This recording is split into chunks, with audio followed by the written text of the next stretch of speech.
Hi everybody, this is RadioMan Gaming and I'm RadioMan. In today's SCUM video, I'm going to talk about dexterity and how to keep those numbers going up.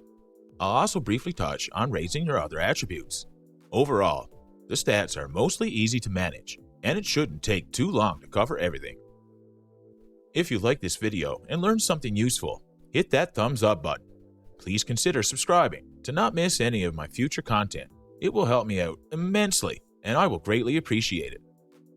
Okay, let's get to it. Here I have a character I made in single player with default server settings. Press tab and then 3 to bring up your metabolism screen. Here you see your attributes and a breakdown of their rates. Remember, there is no way to increase intelligence as of yet. Constitution is the attribute that governs your hit points and stamina points. It also influences your water and nutrient consumption and your damage resistances. It is probably the easiest stat to level, as it increases simply by moving around, main factor being distance traveled. As you can see, it starts to increase at a walking pace, even more so at a jog, and then maximum rate once sprinting. You start losing a quarter point a day as soon as you stop moving, but this is no matter.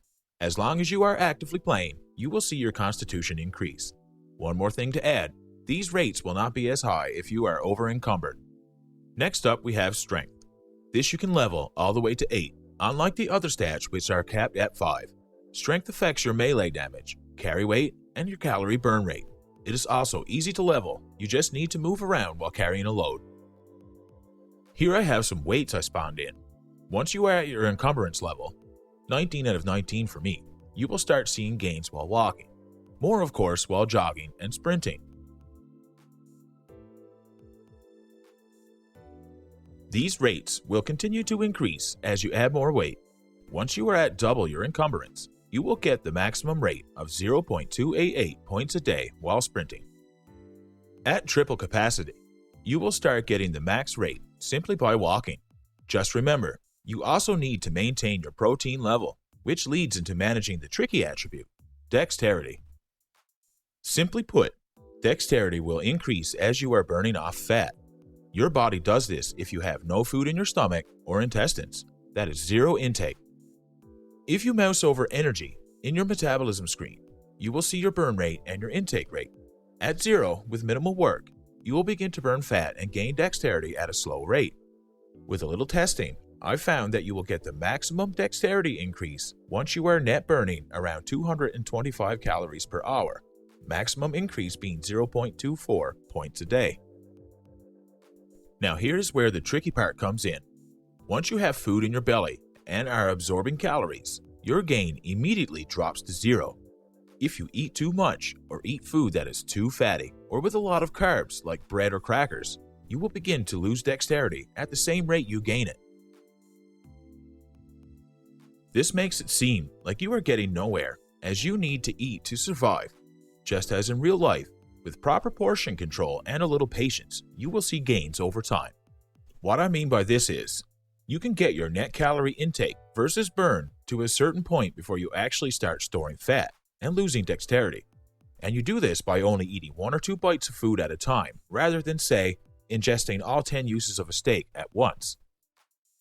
With a little experimenting, it seems that with eating red meat, bear in this case, you get around a net intake of 300 calories before you lose dexterity. 2 bites of a bear steak put me over this threshold, but with a little activity, you can even it out. There is a higher fat content in red meat than, say, fish, and it makes it hard to eat anything else for essential nutrients without losing dexterity. This is why I like fish. You can eat enough for your protein requirements with a broader range of vitamins and minerals.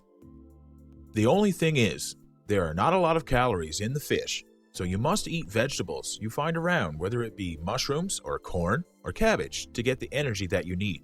You can find these in crop fields all over SCUM Island. When you eat healthy like this, I found that you can get a net intake of around 400 calories an hour before you lose dexterity. Just take bite per bite and monitor your numbers to get as close as you can. Now, the truth is, there isn't a fast way to do this, and this is where the patience part comes in. I found it takes about 20 to 30 minutes of eating and lingering around to recharge your energy at this rate. I find the least painful way to do this is eat as soon as you get through your base door after a run. Just walk around your base as you were sorting your loot as to not burn much. Maybe just lay in the grass and level your camouflage at the same time while everyone is taking bathroom breaks or getting refreshments before the next run. Cooking food is another time you are idle without realizing. Do this, and you should have your energy back up there by the time you are heading back out, all the while not losing any or much dexterity. If you start getting hungry in the field, don't be afraid to eat whatever to keep you going. You won't gain dexterity, but you will burn it as you are absorbing it and hopefully not lose any. Remember, gaining a tiny amount of fat is better than starving to death. Also, feel free to drain your energy well below 50%. The only negative side effect to being hungry at this level is a growling stomach. One important note before we end this is do not make your energy rise above 100%. You will lose dexterity at the max rate, empty stomach or not, exercising or not, until it drops below 100% again. So there you have it. By following this guide and watching your numbers when you eat, you shouldn't have any issues raising your dexterity while playing. If you need help getting your food on SCUM Island, be sure to check out my other videos, particularly my fishing and cooking guides. If you have any questions or even some tips I may have overlooked, please leave a comment and I will do my best to reply. And with that, I wish you all a very pleasant day. This is RrRadioMan signing off. Radio Man.